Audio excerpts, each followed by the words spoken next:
বিকালে পার্কে গিয়েছিলাম আমার ছেলেকে নিয়ে। তো দেখলাম যে প্রচুর পরিমাণে বাতাস ছেড়েছে। তো পার্কে বসে থাকার মতো কোনো ইয়ে নেই, কারণ বাতাসে উড়িয়ে নিয়ে যাচ্ছে। মনে হয় ঝড়ো হাওয়া বইবে। আমার মনে হয় বৃষ্টিও হবে, কারণ দেখাচ্ছে 9টা থেকে বৃষ্টি। তো এখন বাজে 7:30। তো এত বাতাস, মানে ওখানে থাকার মতো না, গাছের পাতাগুলো উড়িয়ে নিয়ে যাচ্ছে। তো এখানে তাকিয়ে থাকার মতো কোনো ধৈর্য নেই।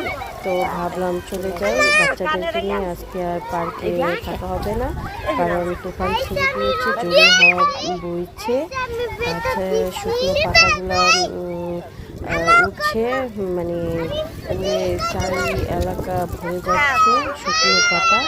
তো ভাবলাম চলে যাই, আমার ছেলে এটা আমার ছেলেকে নিয়ে এখন আমি চলে যাবো আমার মেয়েকে নিয়ে।